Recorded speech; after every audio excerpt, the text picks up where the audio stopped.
The revelation of the revelation. The four Gospels explained by their writers by Jean-Baptiste Roustaing, 1881. Source: www.tinyurl.com/the four Gospels. Early life of Jesus. Luke, chapter 2, verses 41 to 52. And his parents went to Jerusalem every year, to the feast of the Passover, and when he was 12 years old, they went up to Jerusalem according to the custom of the feast. And when they had fulfilled the days, when they returned, the boy Jesus remained behind in Jerusalem, and Joseph and his mother knew it not. But they, supposing him to be in the company, went a day's journey, and sought for him among their kinsfolk and acquaintances. And as they did not find him, they returned to Jerusalem in search of him. And it came to pass that after 3 days, they found him in the temple sitting in the midst of the teachers, both hearing them, and asking them questions. And all who heard him were astounded at his understanding and answers. And when they saw him, they were amazed, and his mother said to him, Son, why hast thou treated us thus? Behold, thy father and I have sought thee sorrowing. And he said to them, Why did ye seek me? Did ye not know that I must be about my father's business? And they did not understand the saying which he spoke to them. And he went down with them, and came to Nazareth, and was subject unto them, and his mother kept all these sayings in her heart. And Jesus increased in wisdom and stature, and in favour with God and man. Section 47. The facts speak for themselves. The existence of Jesus was to be divided into 3 distinct periods. The first period extended from his birth, including all the preceding and subsequent events, up to the time of his appearance in the temple among the teachers. This period includes the promises of redemption, according to the current interpretation of the prophecies of the ancient law. The second period was that of his appearance in the temple, as a boy of 12 years old, on the day of the celebration of the Passover, when large crowds had assembled in Jerusalem. This prepared for the announcement of the divine mission of Jesus, when the time had come. The third period was that of the preaching of Jesus, guiding men to the course of life which they should follow.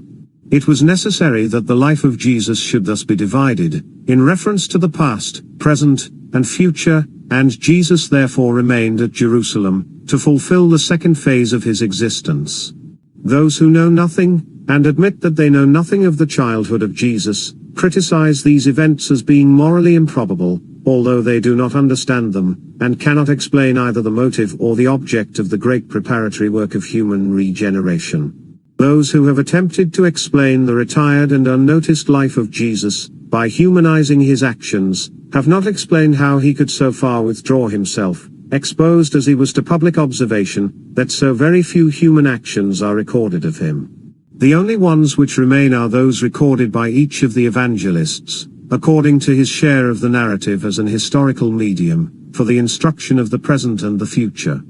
Each represented these events under mediumic influence in a manner appropriate to the age and to the state of intelligence of the time. You are aware that the state of intelligence and the necessities of the period did not allow the real origin of the child to be known.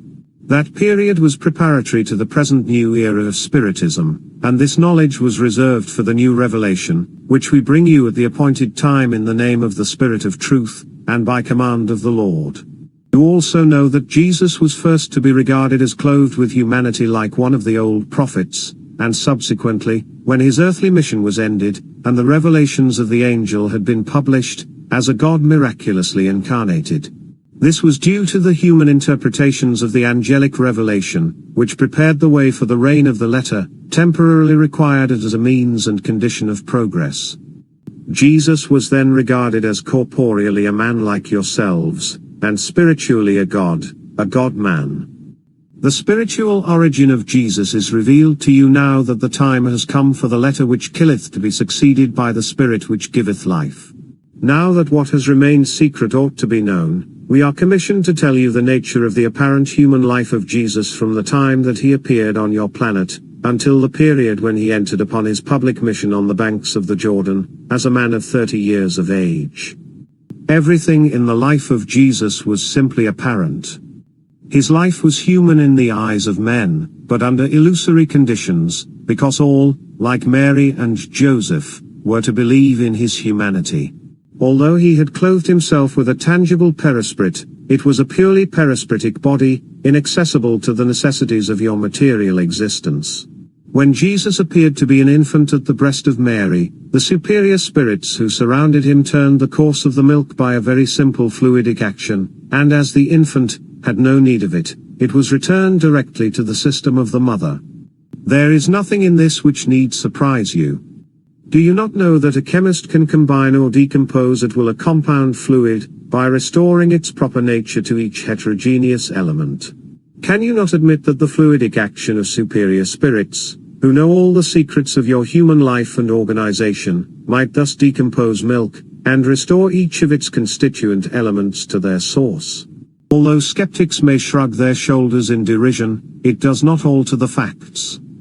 Does not the knowledge which chemists have acquired of synthesis and analysis suffice to explain a fact to you that will be confirmed by the experience of the properties of fluids, which you will shortly acquire? If a magnetizer wishes to stay the flow of milk for the good of his patient, is not the flow arrested? And can you imagine that the influence of spirits on man is less than your own? Nor need you wonder that Mary's breast should have yielded milk, for this secretion may result from various causes which we need not here enumerate. There are many instances of this, both in human beings and animals, independently of maternity. This need be no difficulty in the face of well-known facts, and in Mary's case, the blood was lactified by spiritual magnetism and fluidic agency. At that period, the mother suckled the infant as long as she could, often until the child was 2 or 3 years old, and had long been able to run alone, for the habits of the people of that age and country were very different from yours, and they lived much more outside than inside their houses.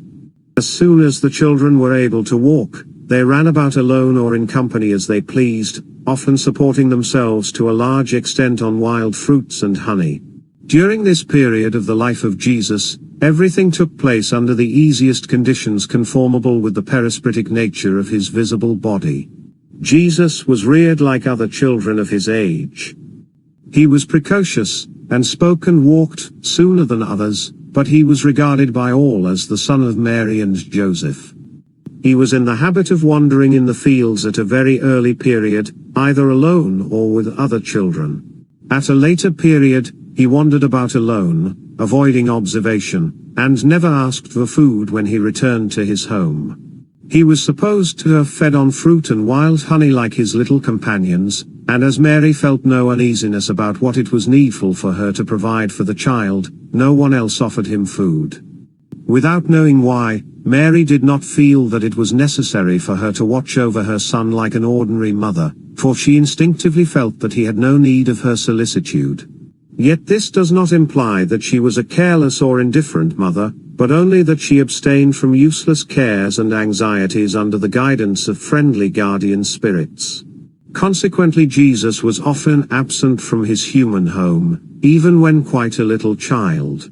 He sometimes disappeared just when Mary was preparing a meal, and let the time pass by, and when Mary and Joseph looked for him, or waited for him, he said to them, "You have no need to be uneasy, or to look for me."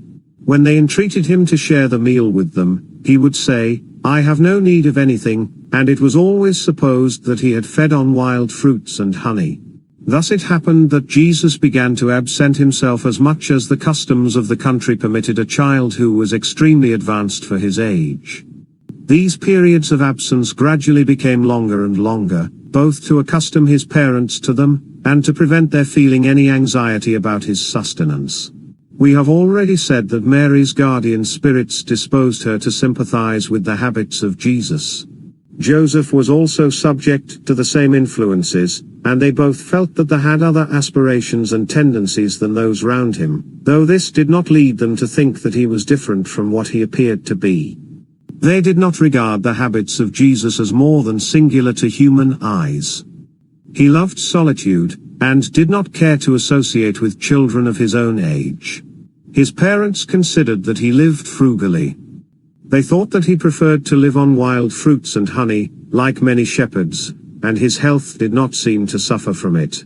They supposed that the few opportunities which he had of thus procuring food were sufficient for him. We do not say that Jesus obtained food thus, but only that his parents supposed so, and even when he appeared to them to take food, he did not partake of a regular meal, for his absences did not take place at fixed intervals.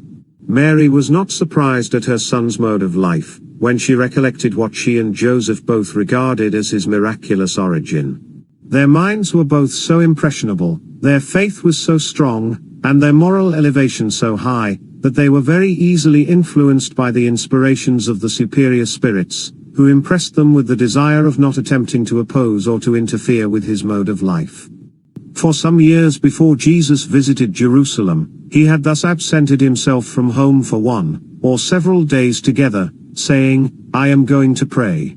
Sometimes he remained at home for several days, but without appearing to take any food, for his perispretic, though apparently human body required no human nourishment, like yours. The Hebrews saw nothing surprising in a man abstaining from food for 1 or several days. The most zealous among them sometimes abstained from all food for 3 days together. The medium is inclined to deny what she cannot understand, but if she reflects she will remember an instance in her own family of what may take place even in your own days, when good living and luxurious habits have weakened the vital powers. Could not strong and sober men, inured and accustomed to it from their youth, fast if they so desired? Remember the customs of the modern Arabs, as well as those of the ancient Hebrews.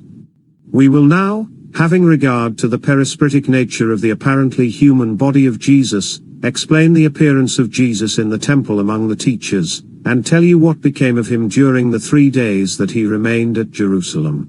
Joseph and his brother brought Jesus to the temple as one of the descendants of David, according to his genealogy, and the descent of his tribe. When the Passover was over, Joseph and Mary set out on their return journey, and you are told that Jesus remained behind in Jerusalem without their knowing it, for they thought that he was with the rest of the company.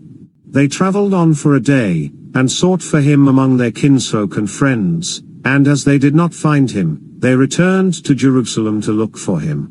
Is it reasonable to regard these events as morally improbable, and to say that it is incredible that when Mary and Joseph arrived at the capital at a time when it was crowded with strangers, they should have lost sight of Jesus, whom they considered to be a boy of 12 years old, and that they should then have set out on their return, and travelled for a whole day before they discovered that he was not with them? The apparent moral impossibility only arises from ignorance. We have told you that Jesus had already led a life at variance with your customs and habits, for some years. His parents were accustomed to his contemplative and somewhat outlandish life, and consequently did not watch over him with the strict supervision that you exercise towards your children. Why are parents so watchful of their children? Surely on account of the weakness, heedlessness, and ignorance of the young creatures who are entrusted to their care, and if the children should once exhibit sufficient reason, intellect, and moral development to secure them from the dangers to which they are exposed by their youth, the parents would desist from an unnecessary and troublesome supervision. You are told that Joseph and Mary believed that Jesus was with some of their relations and friends. There was a large company wandering about in the open country, for you must not suppose that they followed a beaten track, like your high roads. It was only when they had asked one friend after another about Jesus, and found that no one had seen him, that they began to search for him, and as there had been no halt during the day for refreshment, they did not ascertain positively that no one had seen him, until the evening. Most of the company, and Joseph and Mary among them, subsisted principally on the wild fruit of the trees and hedges during their journey. When Joseph and Mary returned to Jerusalem, they found Jesus seated among the teachers in the temple, listening to them, and asking them questions.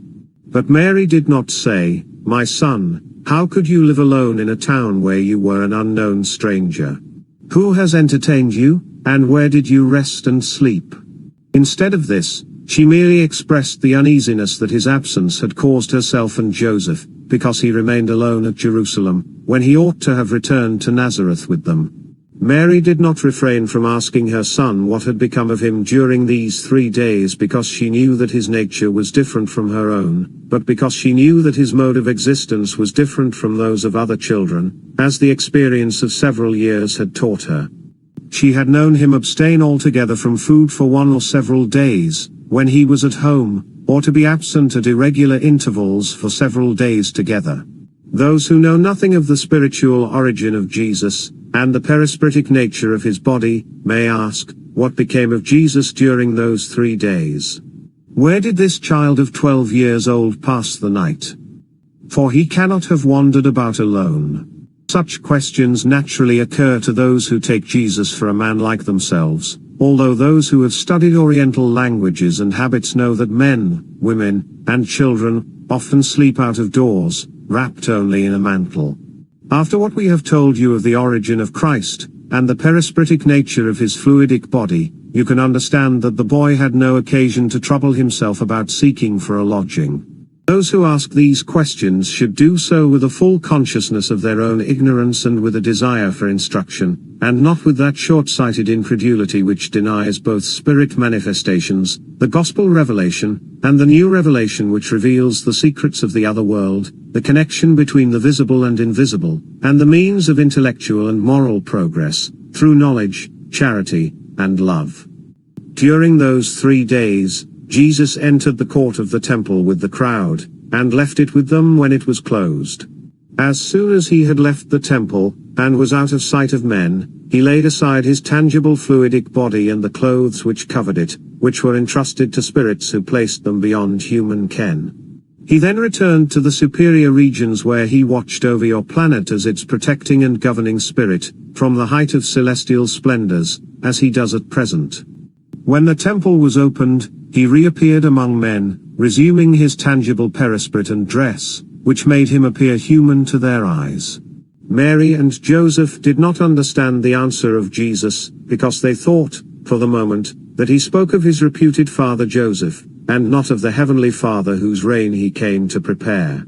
Those who objected the meaning of the words, "Did ye not know that I must be about my Father's business?" must have been obvious to Mary and Joseph, because the angel had announced that Jesus was the Son of God, forget that they were clothed in flesh, and that their perceptions were necessarily obscured by the imperfection of their human faculties. As the habits of Jesus did not appear to be more than singular, nothing indicated his origin as extra-human. The impression made by the revelation, and the succeeding events had gradually worn away. The expression Father, which they supposed to refer to Joseph, was the only thing which struck them for the moment, and they did not understand it, for everything is obscured by the flesh. Although the mode of existence of Jesus did not surprise Mary as much as Joseph, when she thought of the origin of her son, she often forgot it, especially as the nature of the child which had been announced to her was not to be made known at present.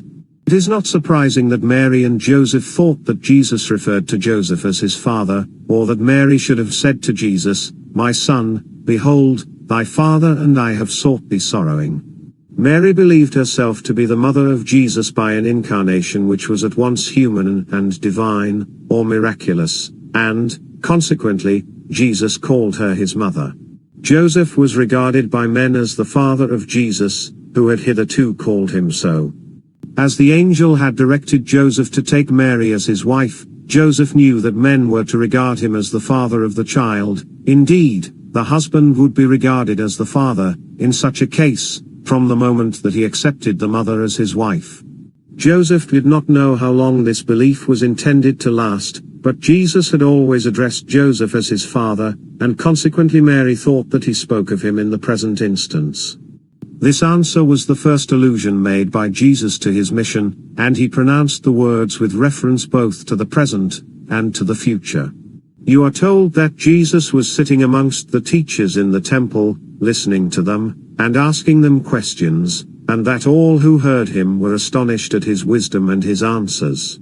Children of the age of 12 years, as Jesus then appeared to be, studied reading and tradition, and began to study the commentaries of the learned. They submitted their difficulties to their teachers, but it is incorrect to say that they never argued with the teachers in public. This sometimes happened, And the child was led into a public discussion, when he showed a great aptitude which might do honor to his master. This took place in the case of Jesus, for although he was a stranger in Jerusalem, and not under the tuition of any master, he was not unknown when he sat among the teachers in the temple, for Joseph and his brother had introduced him as a descendant of David. He was permitted to speak in the temple at a time when Joseph and his brother were no longer with him, although they had introduced him. He was first urged to reply to the teachers, who were ready to question him themselves, and afterwards he sat down and joined in the discussion, instructing them in his turn. Does it not sometimes happen that although you do not usually listen to children, you listen attentively to those who seem to be more intelligent and advanced than usual at their age? And do you not think that when the people were amazed at the first replies of Jesus to the questions asked him, and at the first questions propounded by himself, he would have been urged to speak by the very persons who had entered into discussion with him? The teachers knew that he was one of the descendants of David, but it is not unnecessary to add that even if they had suspected his identity with the child whom the Magi had announced, it would have been difficult for them to establish it, for they did not know exactly in what family of the tribe he was born, and the massacre of the infants had put an end to their present expectation of the Messiah. After the public discussion in the temple, and his reply to Mary, Jesus returned to Nazareth with Mary and Joseph, and dwelt there until he commenced his public mission on the banks of the Jordan, when he appeared to be a man of 30 years of age. Joseph died some time after their return to Nazareth, for his mission was ended. During these 18 years, the apparent human life of Jesus passed in manual labor, and in the practice of love, that is, in exercising goodness and charity towards all around him. He was thought to lead a retired life, and to love solitude, but he fulfilled all the ostensible duties of man in reference to his relations and neighbors, by conforming, to human eyes, to the law of labor.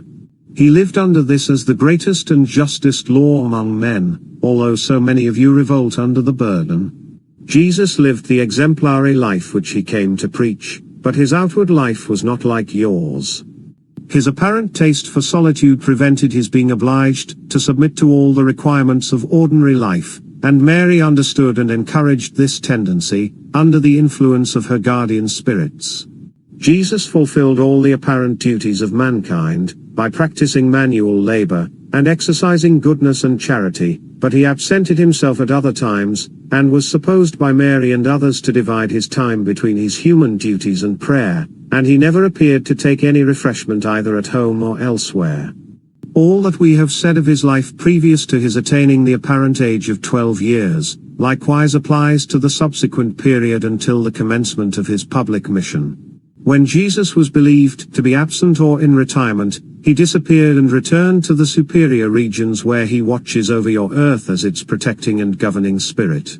Matthew, Mark, Luke, John, with the concurrence of the apostles. Section 48. How do you explain the anxiety which Mary and Joseph felt when they found that Jesus had not accompanied them on their return from Jerusalem? As Mary and Joseph were clothed in flesh, their human faculties were necessarily imperfect. They thought that Jesus lived an ordinary life, because his actions merely appeared singular as compared with those of others. Nothing specially stamped his nature as superhuman, and the first impression produced by the revelation and the subsequent events gradually wore away, and though his mode of life did not surprise Mary, when she thought of his origin, her intelligence was often at fault. Jesus appeared to Mary and Joseph to be clothed in a body as exposed to accident or death as their own, and that the angel had directed Joseph to carry the young child to Egypt to save him from his enemies. When they found that the boy was missing, and had stayed at Jerusalem instead of returning with them, they remembered that revelation, and the accompanying events, and it is not surprising if this very recollection made them uneasy. Mary and Joseph supposed that the flight into Egypt was a precaution necessary to preserve the life of the child. But after what we have told you of the origin of Christ, you can perceive that no act of man could have affected his life, on account of the perispiritic nature of his body. But even had any real danger existed, God could, humanly speaking, have adopted other means for his preservation, and the real object of the journey was to remove Jesus, that his existence might be forgotten, in order that his mission could be carried out in the desired manner. Previous to the commencement of his public mission, Jesus was only intended to appear among men at certain intervals, for if he had always lived in public, his teaching would not have produced a sufficiently profound impression on his hearers. Section 49. How could Jesus appear to men as a newborn infant, and grow up like any other child, thus apparently passing through the ordinary stages of human life? Why should it seem incredible to you that the perispiritic body of Jesus should exhibit the same apparent properties as your bodies, to human eyes, and that the fluids composing it should develop in a similar manner? We could not give you further explanations on this point without going into details as to the nature of fluids, which it is at present impossible to enter upon. But you know that even an inferior spirit of your own order can cause the perispirit which constitutes his life and individuality to assume all appearances, and even tangible forms instantaneously, provided only that he is able to avail himself of the annualized fluids requisite for the purpose. Admit that this condition is unnecessary in the case of a superior spirit, who is able to assimilate the animalized fluids diffused through the atmosphere, and you cannot then see any difficulty in his being able at will to expand the fluids of the perispirit which he has formed and rendered tangible, so as to cause it to pass through human phases of development in the eyes of men. Jesus is a perfect and preeminently pure spirit, and his powerful will drew around him the materials required for the proper accomplishment of his mission. We have explained to you in section 14 that Jesus formed a perispirit for himself fitted to retain a lengthened tangibility, and humanized by the aid of the surrounding fluids which enter into the composition of your own bodies. He could quit and reassume this perispirit at will, and it was so far humanized that he could cause it to assume the appearance of the successive stages of human life, but in the eyes of God, Jesus was always a devoted spirit, working at the task assigned him. Section 50. What is the meaning of verse 51? His mother kept all these things in her heart. Mary received more and more confirmations of the mission of Jesus, addressed to her mind and intelligence. The most striking events in the life of Jesus previous to the commencement of his public mission took place during his visit to Jerusalem. The answer which he gave to Mary prepared her to understand that his parents' care was unnecessary. Jesus likewise wished to remind them of his origin, which they considered as divine and miraculous, and to lead them to understand the character and object of his mission. The revelation of the revelation. The four Gospels explained by their writers by Jean-Baptiste Roustaing, 1881. Source: www.tinyurl.com/the4gospels.